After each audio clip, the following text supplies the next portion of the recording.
모자무사 7, 8화는 창작자들의 내면을 정말 적나라하게 보여준 회차였습니다.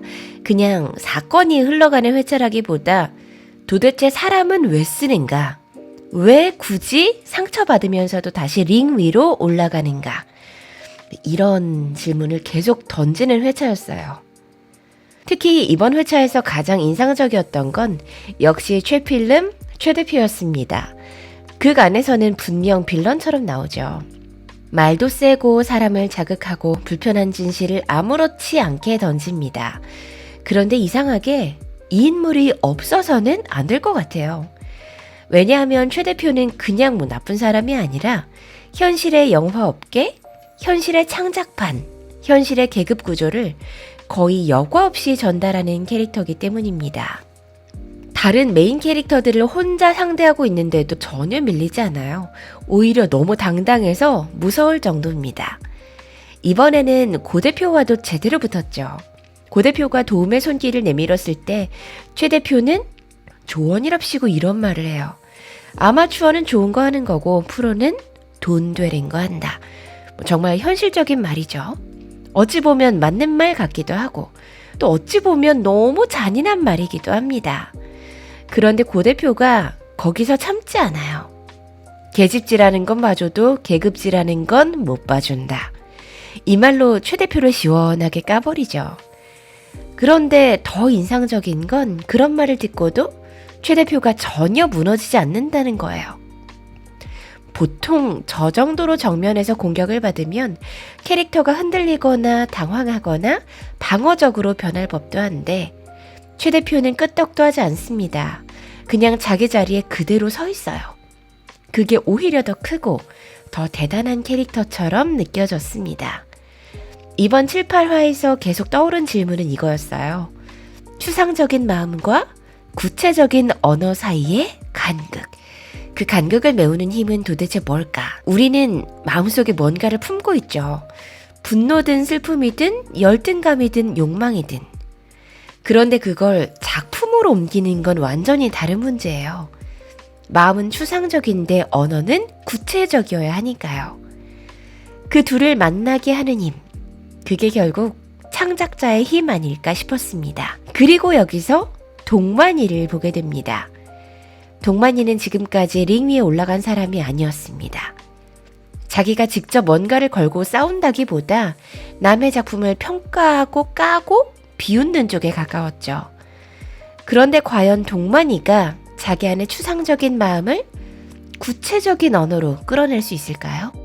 그동안은 링 밖에서 남을 향해 말하던 사람이었는데 이제는 자기가 링 위에 올라가야 하는 순간이 온 겁니다. 반대로 마재영은 너무 열등감 많고 비겁하고 찌질한 인물처럼 보이지만 현재 스토리를 끌고 가는 주요 인물입니다. 나쁜 전남친이 아니라 자기 거를 만들어낸 사람으로서요. 왜냐하면 마재영은 적어도 이악 물고 쓴 티가 나거든요. 고 대표도 그걸 알아봐요. 마재영이 인생 걸었다고 말해주죠. 결국 작품이라는 건 잘 썼냐 못 썼냐도 중요하지만 그 사람이 정말 자기 인생을 걸었는가, 거기까지 갔는가를 보게 되는 것 같습니다. 박경세에 대한 이야기도 그렇습니다. 박경세는 또 씁니다. 조롱을 먹고도 또 쓰고 울고도 또 링 위에 올라가고 쳐맞고도 또 올라갑니다. 그게 쉬운 일이 아니죠. 한 번 창피당하면 도망가고 싶고 한 번 무너지면 다시는 안 하고 싶고 한 번 조롱당하면 그냥 그 세계를 떠나고 싶어지는데 박경세는 또 올라갑니다. 그리고 고 대표가 말하죠. 끝까지 가려고 한 적 있어? 결국 사람들이 보고 싶은 건 천재성만이 아닐지도 모릅니다.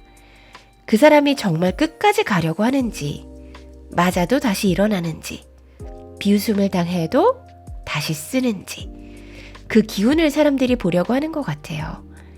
그래서 박혜영 작가의 작품이 나오면 왜 사람들이 다들 뭔가를 쓰고 싶어지는지도 알 것 같습니다.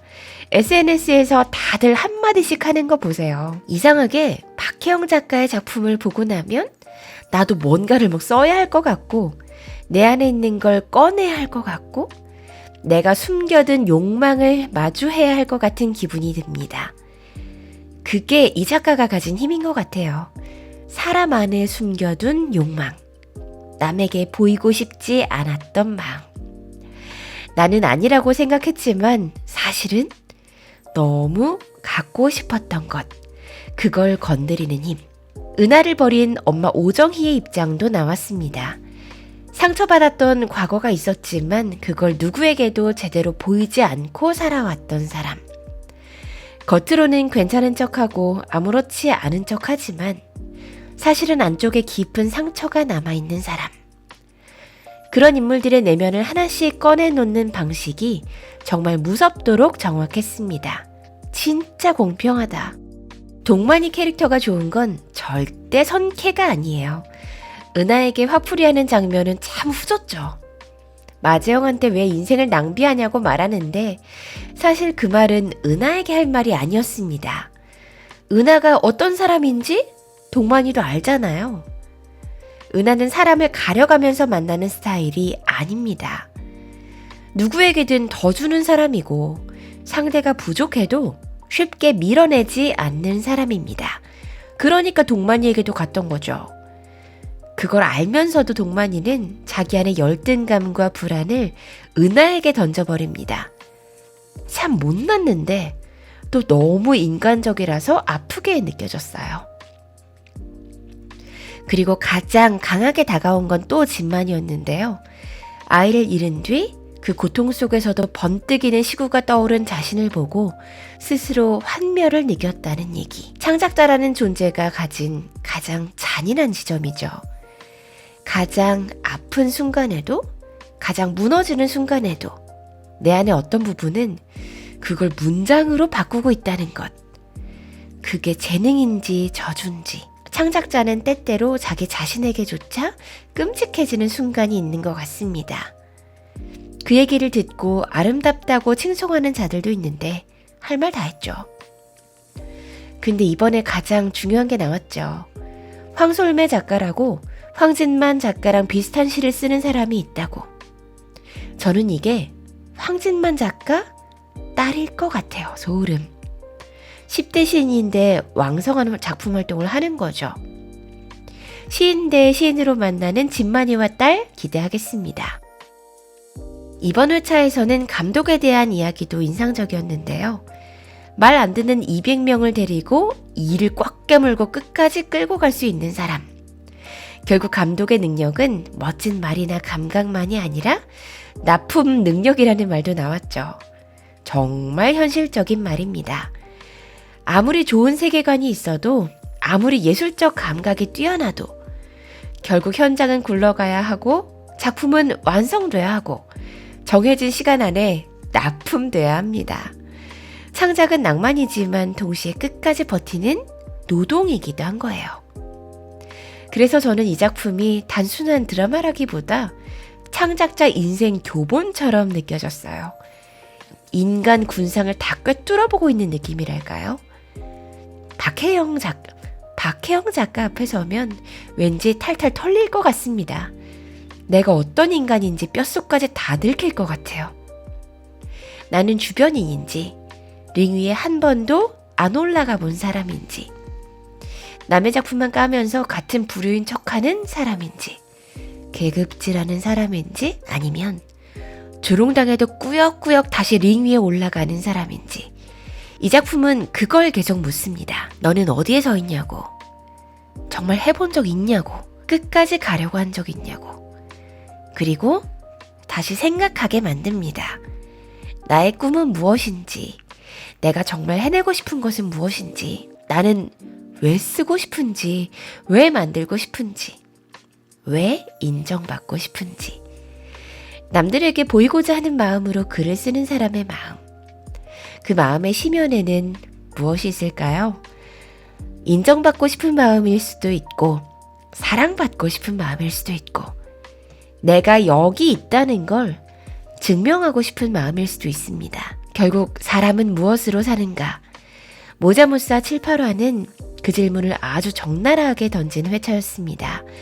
그리고 저는 이번 회차를 보면서 다시 한번 생각했어요. 창작자는 멋있어서 쓰는 사람이 아니라 도망치지 못해서 쓰는 사람일지도 모른다고요. 부끄럽고 아프고 비겁하고 열등감 많고 그래도 끝내 뭔가를 써야만 하는 사람. 맞아도 다시 링 위에 올라가는 사람.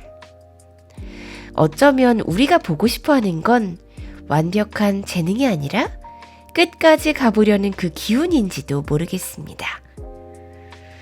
와, 이거 12회차면 얼마 안 남았네요. 고 대표가 동만이를 찍어서 링 위에로 올린다는데 과연 얼마나 얻어 터질까? 망작일지 아닐지 궁금합니다. 저는 모자모사 다른 이야기로 돌아올게요. 모자모사는 드킨과 함께 드라마 퀸 구독